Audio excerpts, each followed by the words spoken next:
Hello everyone, welcome back to my Nuwakot Kakani part 2 vlog. We already visited today's destination. We enjoy a lot since one of our friends has a home in Kakani, so we decided to head there to meet her family and spend some quality time together. Stay tuned for more fun moments. हामी चाहिँ यहाँ छौं है साथीहरु हामी आउँदै छौं हामी सबै छौं हामी जाँदै छौं यसको घर जाँदै छौं यसको घर जाँदै छौं अनि घर जाने बेलामा गाडी पाइएन है अनि गाडी नपाएपछि हामी केमा जाने भन्दाखेरि साथीहरु यस्तो साथीहरुसँग आज राम्री लिफ्ट इनेरले लिफ्ट मागिसकेपछि नदिने भन्ने कुरो हुँदैन है साथीहरु लिफ्ट त पाइयो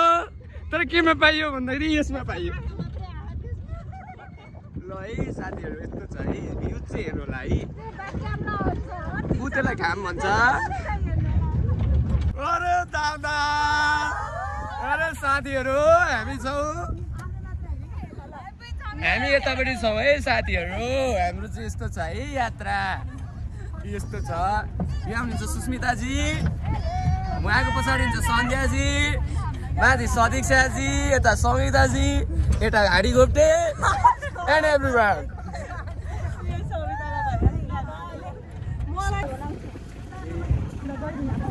हैन बस्दिन म त उभिन्छु हैन मेरो हात यो म नै हो है समाउनु पर्यो एउटा यो म नै हो है if you are able to recognise me I am a blogger and right now this is my condition. This is our condition. Yes, let's enjoy guys, we are enjoying.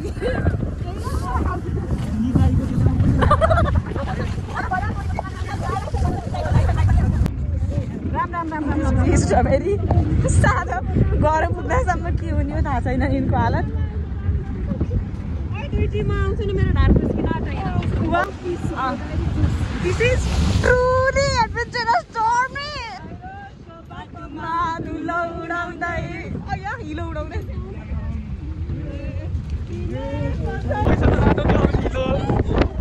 Oi mane mo. Suspita यति budget फर्केर आयो त एकचोटि budget फर्केर राम्री नै थियो त सबैको तेल निस्किसक्यो सुस्मिता राम्री चाहिँ अझ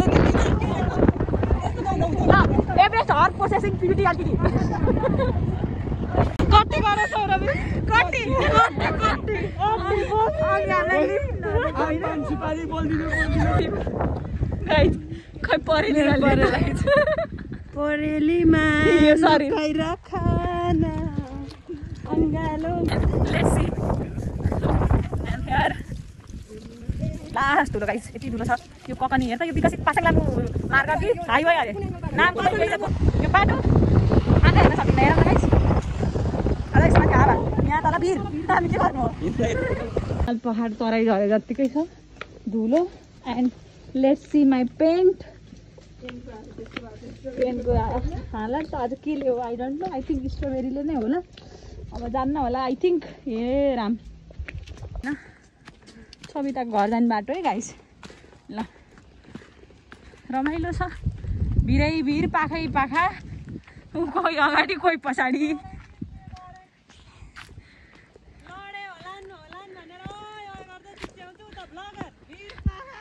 भिर पाका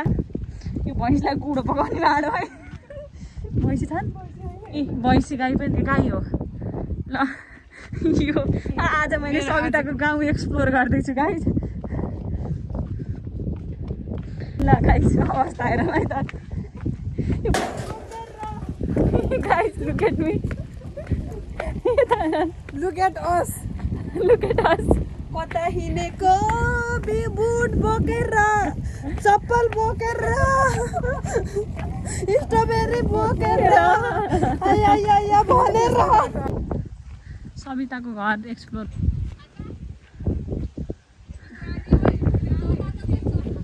खै कहाँ गई ल है सविता भित्र अहिले त्यो मोजा धोएर आऊ त्यहाँ अनि यहीँ भित्रै सविता रमाइलो माहौल उहाँ चाहिँ सविताको गार्जेन यो घरको गार्जेन होइन आन्टी सविता आज हामी डेस्टिनेसन चाहिँ सविताको घरमा भएको छ अनि स्पेशल आलु अनि हाम्रो यहाँ लोकल दही मिठो भयो स्पोन्सर हाम्रो आजको खाजाको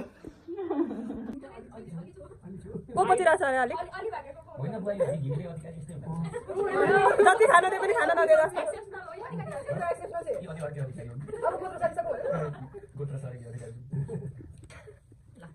आफूले गरेको फोर आफै उगान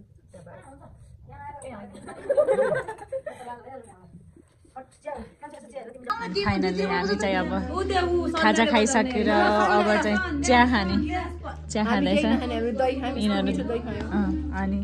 यिनीहरू चाहिँ चिया नखाने भन्छ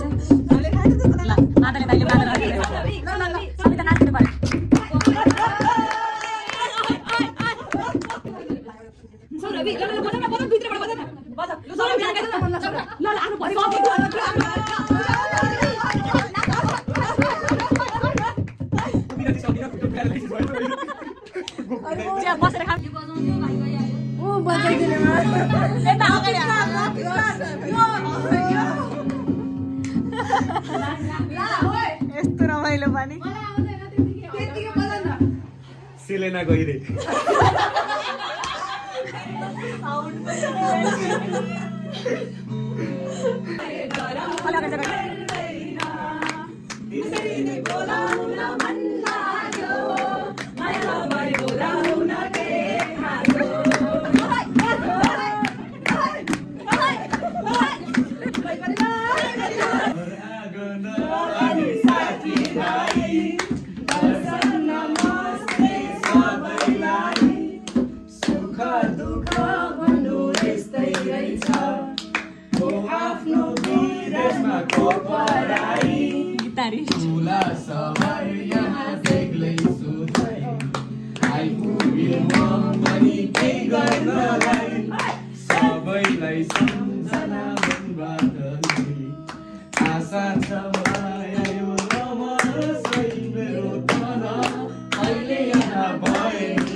ल है त हिँड्यो हामी चाहिँ ल आन्टी ल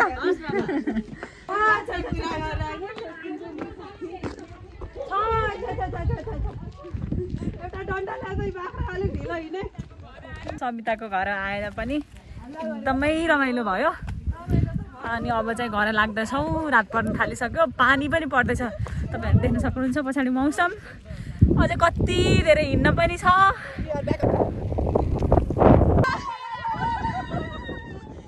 यो जङ्गलमा चाहिँ बाँधेर हिँडेर केही भएको छैन कस्तो दर्शन कम्पनी बोला लिएर आयो भने कस्तो गाउँका मैले पछि छोरीले पनि खासै गतिला छ गरिन ए सब त नभएको नि त कस्तो भन्नु कोकनी आको रेट कति गर्दै थियो अब कति गर्छ अब चाहिँ म 7 सम्म पुगे त्यहाँ नगइकन सिधै यहाँबाट टेन आउट अफ 10 हुन्छ हाम्रो एक्सपिरियन्स त्यो त्यही सामान झार्न आएको गाडी थोडी त पीडित भाइ बहिनीहरू आउँछ रे तर के लागि बस्दैछन् भन्ने हामी यहाँ गाडी कुद्न बसेको हामी बेवारी से भएर हामी साँझसम्म घर हामीलाई उद्धार गर्नेलाई हामी नगद पुरस्कार दिन्छौँ नगद पुरस्कार कति पुरस्कार दिन्छौँ पुरस्कार यही हो पुरस्कार त स्ट्रबेरीको जुस आफै बन्नेको के अरे नेक्स्ट ट्रिप पनि यस्तो के साथीहरू त्यो 100 रुपियाँको भाडा हामी तिर्दैनौँ क्या साथीहरू हामी यस्तो हाइलक्स गाडी 4x4 गाडी मात्रै चढ्ने क्या अनि सबिताको घरबाट निस्केपछि पनि हामी फेरि यस्तो गाडी पायौँ यो चाहिँ गाइड राम्रो भएको नतिजा हो प्रोबेबिलिटी चाहिँ गाडी आउने नभएको हुनाले हामीलाई धन्दा बाई चान्स आज हाम्रो भाग्य बलियो भाग्य बलियो भनौँ अब यो बाटोमा धेरै धुलो खाँदै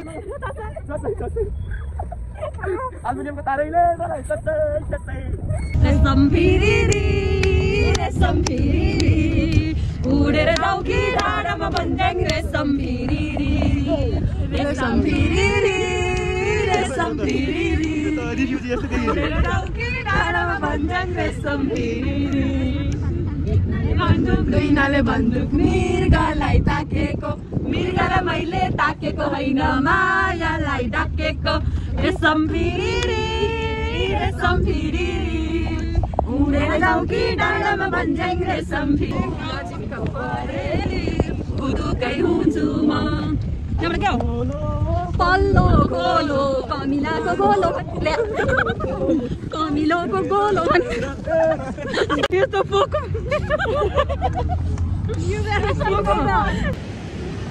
ल कुन ठाउँ हो यो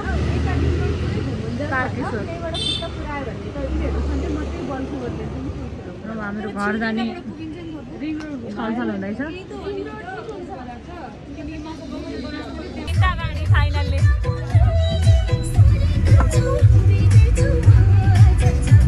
अब चाहिँ हाम्रो छुट्टिने बेला आइसक्यो हामी चाहिँ माछा पोखरी झार्छौँ यहाँ चाहिँ आएर सिसामा पुग्नुहुन्छ त्यही लागेर आजको भन्नु पर्यो समीक्षा गरेर एकदम रमाइलो होइन मेमोरीहरू एकदमै छ भिडियोमा देखाउने हुनेछ होइन ल केही भन्न चाहनुहुन्छ तपाईँ मेरो मुख निकाल पहिला राम्रो एक्सपिरियन्स भयो यस्तो घर गइसकेपछि चाहिँ बेटर भयो ओभरअल रमाइलो भयो ल त ल सुरुमा नै 3 जना अहिले पनि 3 जना हालत खराब छ सास पनि फेर्नु गाह्रो होला हो मास बोल्न हुन्न चिनिन्न लुगाले चिन्नु छ हामीको ल त आज ल भ्लग इन गर्नु पर्यो अब चाहिँ बाई सक्यो